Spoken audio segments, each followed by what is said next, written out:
ओम श्री गुरुवे नमः। हम श्री एम के साथ उनकी आध्यात्मिक यात्रा पर हैं। चलिए प्रारंभ करते हैं अगला अध्याय। बाबा जी के संग 3 सालों में हम एक बार गोमुख गए, 2 बार गंगोत्री और 1 बार यमुनोत्री और 2 बार बद्रीनाथ और केदारनाथ।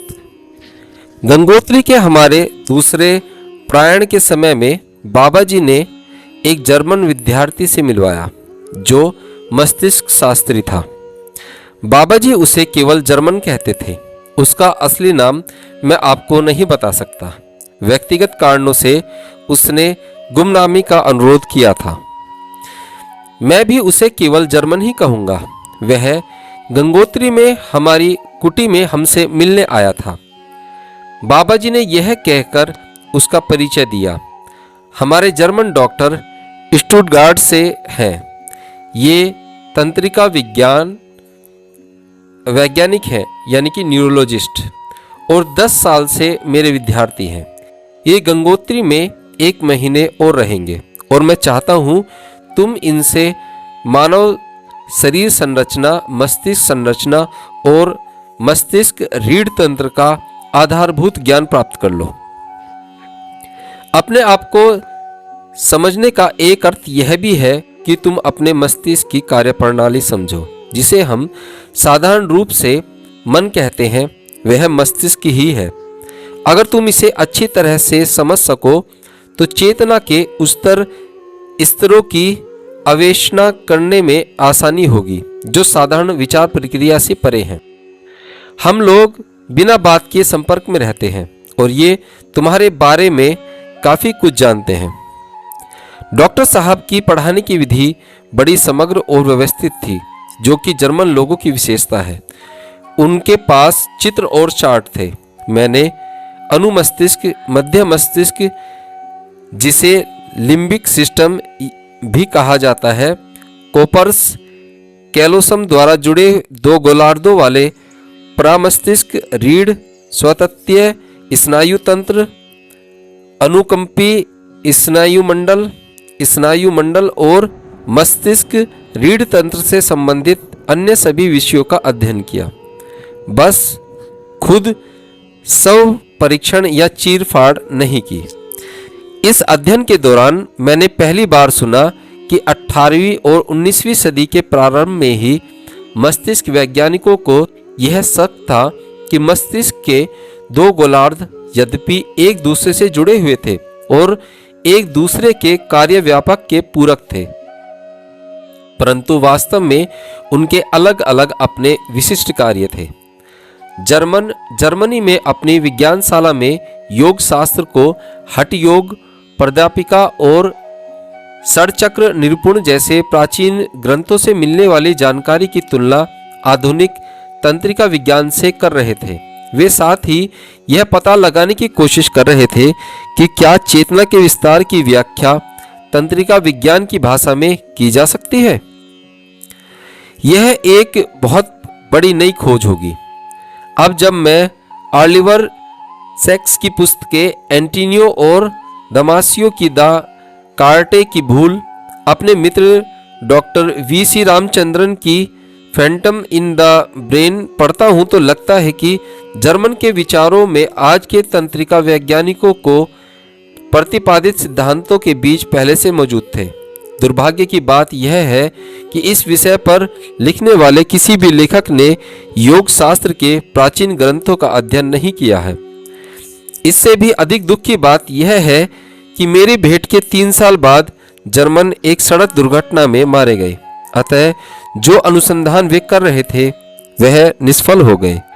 बाबा जी ने कहा कि जर्मन का पुनर्जन्म उनके अनुसंधान के लिए अनुकूल परिस्थितियों में होगा।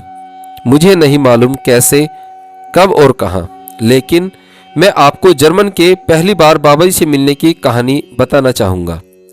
यह घटना जर्मन ने ही मुझे बतलाई थी। मैं 2 कारणों से हिमालय आया था। एक तो सीधे सीधे हिमछादित पर्वतों का शुद्ध आकर्षण। हिमालय की यात्रा करने वाले कुछ पर्यटकों के मोहक विवरणों से मैं मंत्रमुग्ध हो गया था।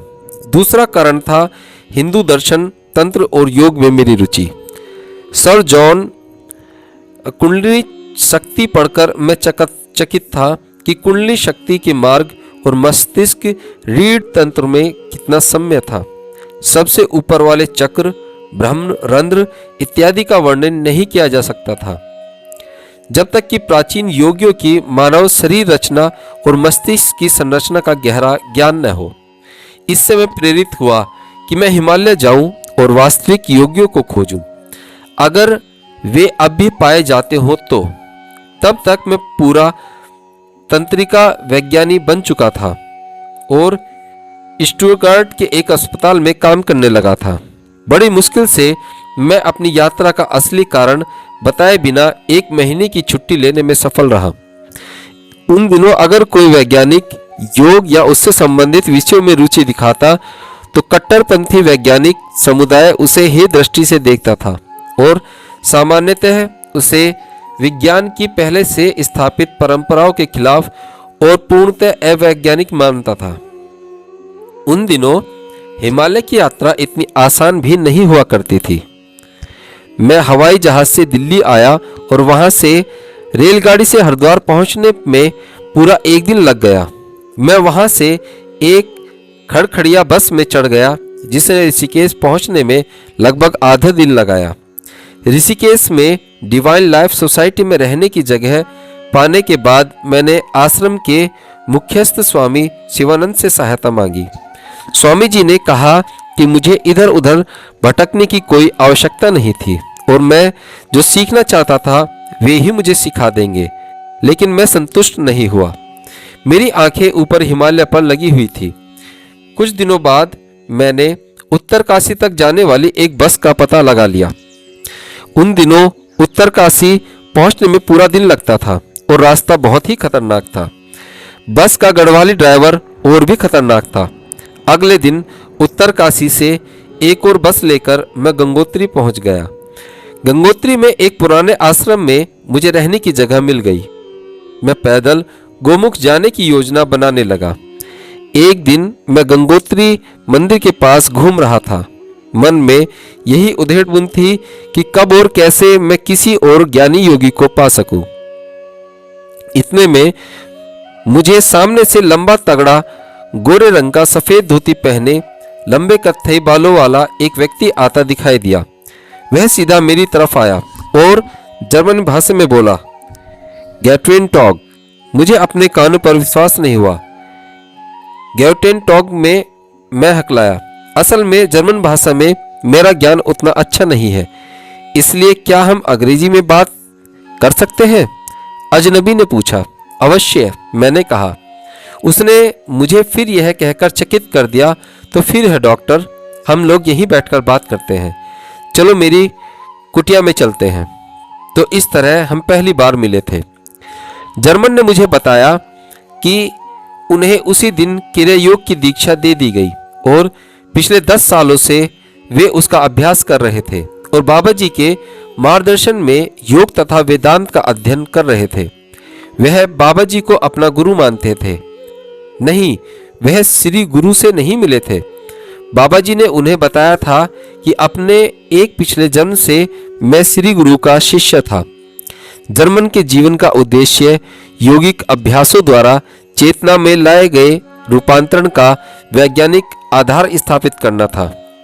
मेरे पाठों का समाप्ति के बाद हमने डॉक्टर से विदा ली और ऋषिकेश वापस आ गए। कुछ दिनों बाद जर्मन गोमुख जाने वाले थे। अगले अंक में।